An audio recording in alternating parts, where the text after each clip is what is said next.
各位觀眾大家好，歡迎收睇26分鐘見證實錄。卑詩省列治文市咧喺2011年嘅時候制定法例，禁止喺寵物店販賣貓狗兔，成為咗本國第一個實施呢一項禁令嘅城市。咁之後咧，多個城市都陸續仿效。咁寵物作為人類忠實嘅伙伴，為好多人帶嚟身心嘅喜悅同埋安慰。咁禁止喺寵物店販賣小動物嘅禁令實施以嚟啊，就有越嚟越多嘅人去動物收容中心尋找佢哋心儀嘅寵物，將佢哋領養返屋企，成為家庭成員。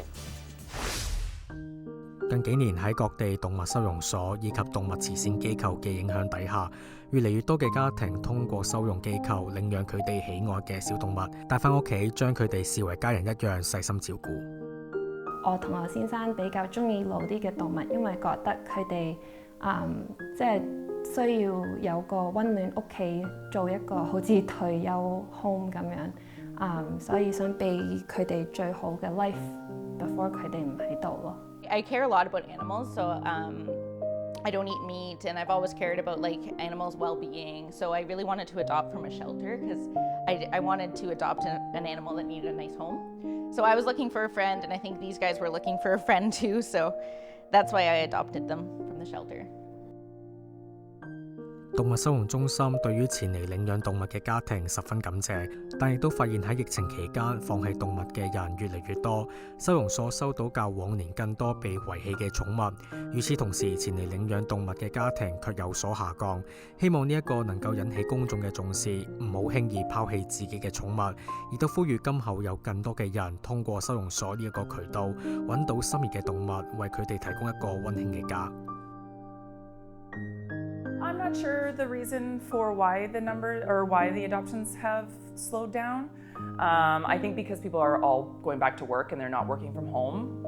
It's a lot of work and a lot of responsibility having animals when you're working 8-hour days and with a commute. So maybe that's one of the reasons.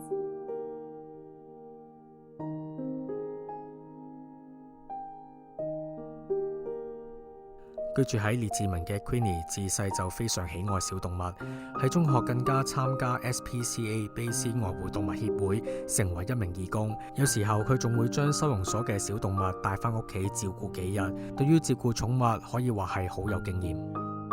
之前係 foster 過幾個動物，有 foster 過貓啊、狗啊，同埋兔仔，同埋 guinea pig。咁其實都 foster 過好多唔同嘅動物，先至 adopt 我而家兩隻動物。3年前 ，Queenie 同佢嘅先生透過收容所，先後收養咗佢哋隻貓 Finny 以及一隻名叫 Sammy 嘅狗。同其他收養者唔同嘅係，一般收養者都願意領養比較年幼嘅動物。Queenie 嘅呢一對貓狗喺10多歲嘅時候就俾佢帶返屋企，成為佢哋嘅家庭成員。Sammy is 我隻狗，我由 pandemic 嗰陣時領養佢嘅，咁嗰陣時佢就已經有10歲。咁跟住我哋仲有隻貓，隻貓就已經今年14歲。我哋都係由佢11歲嗰陣時領養佢嘅，同埋佢嗰陣時我哋知道有一隻眼咧其實係盲嘅，同埋佢啲牙其實係冇晒㗎啦。大家可能會好好奇點解 Queenie 同佢嘅先生願意選擇領養年長嘅動物呢？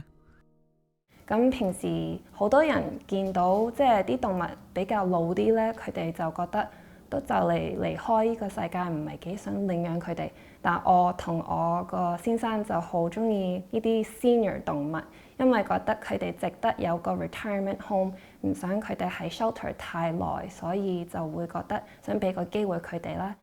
Queenie 表示，正係因為過去多年嘅義工經驗，俾佢了解到動物嘅性格，因此喺領養嘅時候選擇同自己家庭情況相匹配嘅動物，變得特別重要。覺得好好，呢個經驗令到我即係可以幫呢啲動物去俾嘢食佢哋啊，帶佢哋出去行街啊，或者即係做佢哋個伴，即係陪住佢哋咁樣生活。咁去到帶翻佢哋嗰陣時，知道佢哋成個 personality， 我哋想有一個 calmer 嘅動物，所以我哋領養 senior animal 係最適合我哋，因為好似我隻狗 Sammy 咁樣咧，佢其實領養佢嗰陣時，我哋知道佢個心係有問題嘅，所以知道唔可以成日帶佢出去行太耐啊，或者唔可以去 hiking 嗰啲活動啊，所以佢係其實最適合喺屋企陪住我哋，佢係最開心嘅。咁跟住隻貓咧，佢就比較貓係好 independent， 咁我哋知道其實又唔係幾需要我哋成日喺度嘅，但係佢都中意佢自己選擇嗰陣時候就陪我哋咯。Queenie 係喺疫情之前幾個月領養咗小貓 Finny， 又喺疫情期間收養咗小狗 Sammy。之所以選擇喺疫情期間領養，佢就表示嗰陣時有好多居家時間，咁樣可以陪伴佢哋嘅新家庭成員，俾年長嘅 Sammy 能夠更快適應新屋企。而家3年過去咗，小狗 Sammy 同埋小貓 Finny 成為咗最好嘅玩伴，一齊玩，有時候仲會互相打鬧。見到佢哋生活得如此安逸， Queenie 都覺得好欣慰。佢哋兩個個情況係好 similar。喺一間屋企，個主人係有太多動物到佢哋即係冇嗰個 attention span 俾每個動物佢哋個 care， 咁後尾佢哋要遺棄佢哋咯。面對於希望領養小動物嘅人，佢就建議喺下決定之前，要盡量了解動物過去嘅經歷以及健康狀況，咁樣能夠更多了解小動物係咪適合自己屋企嘅狀況。例如有過被遺棄或者虐待嘅動物，生性比較膽小，就需要領養人非常有耐心嘅照顧同埋陪伴。年長嘅動物可能就要比較適合安靜嘅一啲家庭。正係因為了解到 Sammy 同埋 Finny 嘅經歷，先至俾 Queenie 對佢哋付出咗更多嘅寵愛。同埋好多 rescue 或者係唔係淨係 BC 省啊，可能係去到 China 或者 Korea 嗰啲狗需要有個新屋企。咁平時我都會建議佢哋即係做佢哋嘅 research 去睇下嗰個 rescue 係俾你咩 information on 嗰隻狗，因為你都想知道個 history on 嗰隻狗，即係佢係由邊個地方屋企咁樣有咩嘢 behavior 問題先至去領養佢哋咯。同樣係喺疫情期間，透過卑斯愛護動物協會領養小動物嘅，仲有居住喺溫哥華地區嘅 Lindsay。Lindsay 係喺細個嘅時候就有飼養過天竺鼠，因為疫情嘅原因，佢一直希望能夠喺收容所揾到天竺鼠，揾翻童年嘅伙伴。During COVID, I was working from home, and my husband is in the medical field, so he was working in the hospitals a lot. So I was home alone a lot, and I really wanted company. I was familiar with the SPCA, and I went on their website, and I had a guinea pig when I was a kid that I really liked. So I was looking for guinea pigs, and I was happy that the shelter had them. 呢一對成年嘅天竺鼠 Lavender 同埋 Lilac 係姊妹，但就有住一個十分唔同嘅性格。Nancy 對於佢哋非常喜愛。This is Lavender. She's the bravest. She's always the one that pokes her head first out for food. She often steals food from her sister. She's the loudest. They squeak when they want food, so she's always the loudest. And she bites when she doesn't want to be picked up. So she's she knows what she wants. This is Lilac, and she's the sweetest. She's very shy, but she'll cuddle with you the longest. So I love both of them. And I just really didn't expect there to be such big personalities and such little animals. Nancy 表示，之所以同時飼養兩隻天竺鼠，係因為天竺鼠屬於群體動物，因此收養兩隻能夠俾佢哋更加適應生活。據 Nancy 了解，呢兩隻天竺鼠被送到愛護動物協會收容所之後，嗰度嘅工作人員就已經幫佢哋進行咗清除跳蚤嘅程序，確保佢哋嘅衛生同埋健康。當佢決定領養之後，收容所又提供咗妥善嘅安排。When I adopted them, I got a free vet visit after I adopted them. So I got to take them to a vet for free to have the vet look at them and say that they were healthy, just a little too fat. 當問到呢一對姊妹嘅歷史嘅時候 ，Nancy 就表示呢兩隻可愛嘅天竺鼠可能係從內陸地區遠道而嚟。They came from a home in the Okanagan that had all sorts of guinea pigs, and they were just kind of running wild, and they had to be surrendered. And the guinea pigs were paired off in twos and sent to shelters across the province. So these two went to Squamish, and then when I was looking on the SPCA website, there was others in West Vancouver and other places too. So I don't know how long they had been there, but I know that they came from the interior and went to Squamish, and then now live in Vancouver with me. 如今呢兩隻天竺鼠帶俾 Nancy 嘅唔單止係陪伴，更為佢嘅家庭增添咗無盡嘅樂趣。Yeah, so many. Like I can't recommend it enough. We're so happy.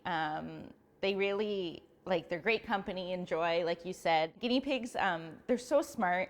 They know the sound of the fridge, so I keep their veggies in our fridge. And when I open the fridge, they squeak, like they know it right away. And so my husband and I, like whenever we open the fridge, we can hear them, and it's like our home would just be so much quieter and less fun without them. So I love them a lot. Nancy 嘅媽媽喺見到呢兩隻小天竺鼠之後，亦都非常喜愛。返到屋企之後，佢更加自己領養咗一隻，一直細心照料住。My mom came to visit. My mom lives in Alberta, and she came to visit these two and just fell in love with them. So she contacted the SPCA in Edmonton, where she lives, and they had one senior guinea pig who needed adoption. He was towards the end of his life, and so my mom adopted him. And he passed away because he was old, so she had him for a year before he passed away and gave him such a nice life for his last year of his life. And she loved him very much. So it was nice that we were both able to adopt guinea pigs from our local shelters during COVID. Nancy 亦都提到有非常多嘅小朋友好鍾意好似天竺鼠呢一類嘅小動物，喺幼年嘅時候就有飼養天竺鼠經歷嘅佢，希望話俾小朋友同呢一類型嘅小動物玩嘅時候要格外留意。The other thing I would say is if you have children and guinea pigs, like they're very gentle, like just be very careful with kids around young pets that they don't get hurt. 而對於有意飼養寵物嘅家庭 ，Nancy 亦都提醒喺決定領養之前，一定要考慮到如果有旅行計劃嘅時候，應該點樣去妥善安排自己嘅寵物。When you go as a pet owner, when you travel, you have to make sure that your pets are cared for. So my husband and I went on a 3-week honeymoon this year, and my husband's brother came and lived in our condo and took care of the guinea pigs. So you always have to have a plan. They're easily portable, so you can take their cage to someone else's house or their living structure. Nancy 亦都一再強調，飼養係一種承諾，喺作出決定之前一定要謹慎思考，考慮周全。如果先領養後棄養，對動物本身嘅情緒亦都會造成影響。人類同動物之間嘅關係唔單單只係飼養同埋被飼養，係有着一種似親人一樣唔易分離嘅關係。I care a lot about animals, so I don't eat meat, and I've always cared about animals' well-being. So I really wanted to adopt from a shelter because I wanted to adopt an animal that needed a nice home. So I was looking for a friend, and I think these guys were looking for a friend too. So that's why I adopted them from the shelter. 咁喺下一節翻嚟就等我哋一齊走入愛護動物協會位於列治文嘅動物收容中心，了解一下喺嗰度等待領養嘅小動物，佢哋嘅生活環境係點。咁同時，如果想領養動物，又有啲乜嘢相關嘅事項需要注意啦？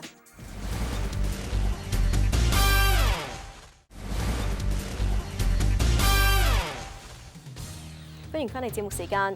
隨住有越嚟越多愛護動物人士通過收容機構進行寵物領養，咁近幾年喺卑詩省就曾經發生過有私人動物收容機構因為惡劣嘅居住條件遭到查封，甚至係檢控，提升咗公眾對於動物喺收容中心內生活環境安全嘅關注同埋重視。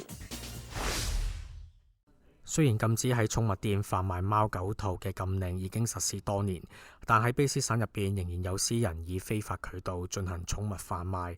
與此同時，同動物相關嘅虐待行為，例如居住環境惡劣等問題，亦都引發廣泛關注。2016年，居住喺素里地區嘅華裔周姓女子，因違反防止虐待動物法嘅規定，被起訴多項同虐待動物相關罪名。卑詩愛護動物協會從該女子私底下設立嘅動物飼養中心內解救咗82隻貓狗。證據顯示，動物喺其住宅嘅居住環境十分陰暗，通風不足，以及衛生條件亦都未達標，導致好多動物患有皮膚同埋呼吸道等疾病。呢一類事件喺省內屢見不鮮，引發社會對於寵物收容所內設施以及經濟模式嘅關注。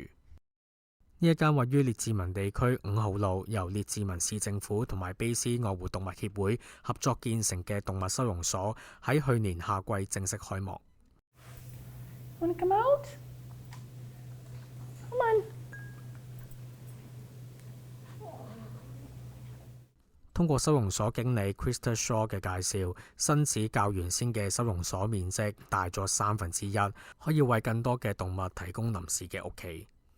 At the moment, there's 15 animals, but the amount of animals that we can have in branch and care for is 16 dogs, 18 cats, and then a variety of small animals. So our numbers have greatly increased since we've moved into the new building, which was in the summertime. Krista 提到喺疫情期間有唔少人士棄養自己嘅寵物，將佢哋轉送到收容所，呢一個值得引起關注。There has been an increase in requests for owner surrenders. It's higher than years past. Yeah, it's a variety of reasons, from no time to medical problems, behavioral problems. I think also now that the travel restrictions have been a lot more lax, we're seeing a lot of people leaving their animals behind and not coming back for them as well. 除此之外，疫情放緩之後，民眾恢復實體上班同埋返學，無法照顧寵物，亦都係唔少人選擇棄養動物嘅原因。Krista 表示，飼養動物係一種責任，如果唔能夠確保長期照顧，就唔應該輕易喺初期作出承諾。如果真係因為各種因素不得不放棄自己寵物，都要為佢哋今後嘅生活作出妥善安排。I think if you don't have the time to care for your pet, it is the responsible thing to do to reach out to somebody to help out. And if that is the SPCA, then that's why we're here. So if they're not able to care for their pets, it is good for them to surrender them into our care. 據了解，疫情期間，省內唔少動物收容機構唔單止人手緊張，更加經歷咗動物超出負荷嘅情況，導致經營壓力。Krista 就表示，喺列治文呢一間收容所，雖然幸運地唔存在工作人員短缺嘅情況，但居住喺呢一度嘅動物就非常之多，令到佢哋非常繁忙。Here we do have quite a lot of space to house animals, but we also have to keep in mind that we do have the contract with the City of Richmond for animal control, so the strays and the impounds, so we have to make sure that we have space for them. So there is generally a wait list for owner surrenders to come into the Richmond Community Animal Centre. And yes, with overcrowding, unfortunately we cannot create space that we don't have, so if there's no space for the animals to be surrendered, then they do have to wait to come in. 對於有意領養動物嘅人士 ，Krista 亦都講解咗收養程序。So we have online applications, but then we also have people that come into the branch. So basically how our adoption process works is you would fill out an application. You can either do it online or in person. Our adoption process is an interview. There's some standard questions that we ask, just what you're looking for in the animal, we follow adopters welcome, so we want to welcome everybody in to meet our animals. 對於冇任何飼養寵物經驗嘅民眾，就擔心收容所更加輕易選擇將動物轉讓俾其他有經驗嘅申請者。Krista 對於呢一個擔憂就作出解釋。The number one thing that we always say is it's first come, first considered. So, if you and I both applied for the same cat and you and I have got 20 years of cat experience and you have none, you were the first one to apply, and we both have great applications, we would go with you. 對於從未飼養過動物嘅申請者 ，Krista 就表示無需擔憂，收容所工作人員會對佢哋提供全面嘅協助，幫助佢哋順利咁領養心儀嘅寵物。If somebody comes in and they're a first-time pet owner, we're very excited about that. We want to be there to support and guide new adopters on, life with a pet. So just let them know, a kitten is a lot of work. They might climb up your drapes, they might knock over your plants, and just, kind of let them know what it'll be like, and then what to look for if there's any signs of concern. 為收容所內嘅寵物尋找最適合嘅家庭，同時為申請者揾到最匹配佢哋生活習慣嘅寵物，係動物收容機構嘅首要目的，亦都係佢哋嘅一份責任。If we have a shy, quiet cat that's looking for a calm home, we probably wouldn't pair them with a family that's got 4 young kids and a very active dog. So, if that was the kind of home that was looking for a pet, then we would try and, introduce them to another outgoing and social friendly cat that's looking for that active home. And same for dogs. We do get a lot of dogs that come into our care that would be better suited in a home and not an apartment or not a townhouse. So we just try and, match the needs of the dogs with the needs of the family and vice versa. If there's a family that's very active and then they, find a very sedentary dog and, that might not be the best match. 同時有民眾擔心喺已經完成收養核實之後，係咪需要有繁瑣嘅準備流程或者等待時間？收容所就表示，申請者可以喺同一日就將自己喜愛嘅寵物帶返屋企。Meet the animal, and if it's a good fit, then we can do a same-day adoption if everybody is ready to go home. If your home is not quite set up, we can give you the night to go and set it up, but we're not able to put any holds on our animals because obviously we want to get them into their homes as soon as possible. 而家唔少民眾喜歡領養更細嘅動物當作寵物。